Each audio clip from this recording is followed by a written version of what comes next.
Hali ya usalama inaendelea kuwa tete mashariki mwa Jamhuri ya Kidemokrasia ya Kongo, ambako mapigano na mvutano kati ya jeshi la FARDC na makundi ya waasi wa M23 vikiendelea kuripotiwa katika maeneo mbalimbali ya Kivu Kusini na Kivu Kaskazini. Mashariki ya siku ya leo tunakuletea habari kutoka huko Minembwe, ambako kumeweza kuripotiwa kuripuliwa na bomu kutoka kwa vikosi vya wazalendo. Pia tutazungumzia kuhusu habari kutoka huko Mpeti, ambako imeripotiwa leo hii vikosi vya M23 kuweza kujielekeza ngambo za huko, na pia tutakuwa katika kijiji cha Kipesa ambako vikosi vya M23 vimeweza kujiondoa ndani ya kijiji hicho. Hivyo vijana waliweza kufurahia hatua hiyo ya kuweza kurudi nyuma kwa waasi hao na kuweza kusema kuwa wanafurahi kwa kuwa wameweza kukuwa huru. Hizo ni habari ambazo tunakusogezea ikiwa utabaki pamoja nasi.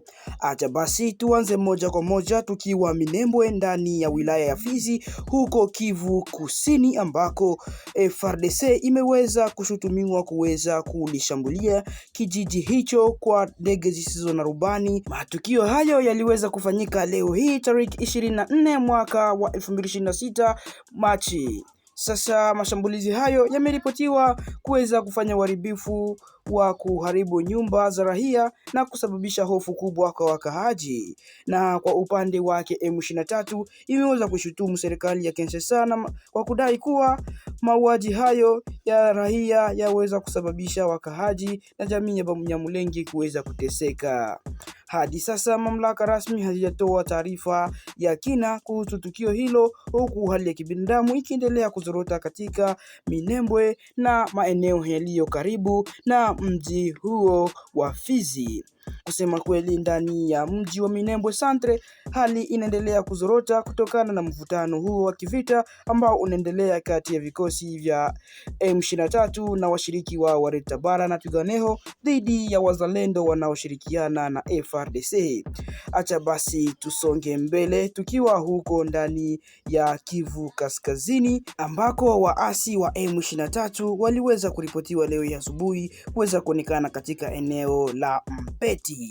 Kwa mujibu wa vyanzo vya ndani kabisa, waasi hao ambao hapo awali walikuwa wamejipanga kwenye muhimili wa Pinga wameonekana wakisafirisha silaha na risasi kupitia barabara ya Kalembe kuelekea Chunga, hivyo wakielekea huko Mweso.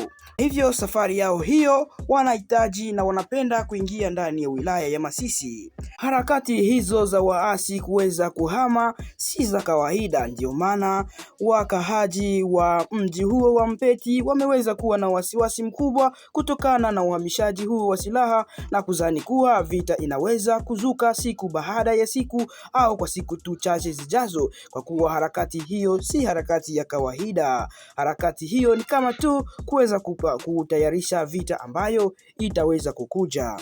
Hizo zilikuwa ni habari kutoka huko Mpeti. Hacha basi tuende huko Kipese, ambako vijana wa kijiji hicho wameweza kuamka leo hii asubuhi wakiwa na furaha kubwa kutokana na waasi wa M23 kuweza kuondoka katika kijiji hicho wao wenyewe. Na hivyo vijana hao waliweza kuamkia asubuhi na mapema wakifurahi na kuonyesha video mbalimbali kwenye mtandao wa kijamii wa kuonyesha kuwa wana furaha kubwa, kuonyesha kuwa wao wameweza kukombolewa au kuweza kuwa huru. Katika eneo hilo la Kipesi lililoko katika wilaya ya Lubero mashariki mwa Jamhuri ya Kidemokrasia ya Kongo, wakazi wameripoti kurejea kwa hali ya utulivu kufuatia kuondoka kwa waasi wa M23. Katika video ambayo iliweza kusambazwa mtandaoni, wakahaji wa eneo hilo waliweza kuwa wakisema kwa sauti kubwa, "Sasa tuko huru," na walionekana katika video hizo wakitembea kwa miguu kuelekea eneo la Kanyabayonga.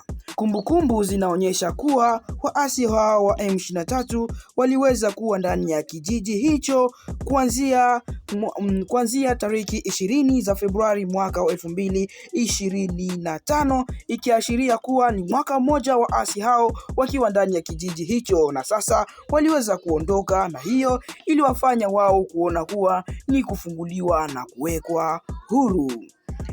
Hata hivyo, bado kuna maswali kuhusu hatua hiyo ya waasi hao, ikiwa ni kuondoka kwa huduma au ni mbinu ya kijeshi kwa ajili ya kujiandaa na mashambulizi katika maeneo mengine.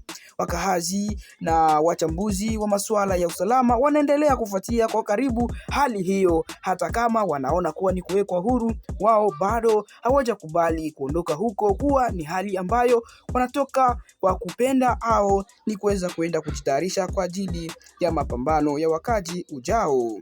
Sasa hizo zilikuwa ni habari kutoka huko Kipesi, na tuendelee pande nyingine ambako kuliweza kutokea mvutano kufuatia tuhuma mpya ya waasi wa M23 kuelekea jeshi la FARDC kwa kusema kuwa waliweza kufanya shambulizi dhidi ya wakaaji. Kundi hilo la M23 limetuhumu vikosi vinavyoshirikiana na serikali, hasa wazalendo, kwa kufanya mashambulizi dhidi ya raia katika wilaya ya Kalehe usiku wa kuamkia tarehe 24 Machi, ni kusema usiku wa kuamkia leo hii. Kupitia ujumbe uliotungwa kwenye mtandao wa kijamii wa X, msemaji wa Lawrence Kayuka alidai kuwa vijiji kadhaa vililengwa katika mashambulizi hayo. Kwa mujibu wa taarifa hiyo, watu 11 waliuawa katika tukio hilo, huku hali ya hofu ikiendelea kutanda miongoni mwa wakaaji wa eneo hilo.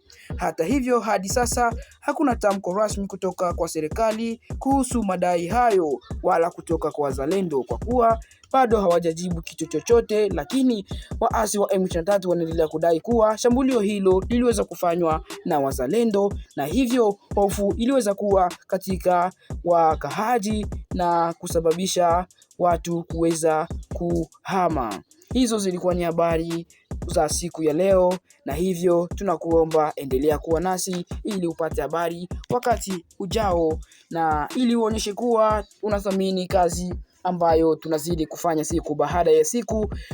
Usisahau kushare, kusubscribe na kuweza kukomenti ili kuonyesha maoni yako kuhusu habari hizi, au kutuambia unatufuata ukiwa sehemu gani. Hii ni Kwetu News 24 ambayo inakusogezea habari kila wakati ambao unahitajika, na habari zenyewe ni habari zenye kuthibitishwa. Basi acha tukutanane kesho asubuhi. Tunafurahi kuwa pamoja nawe.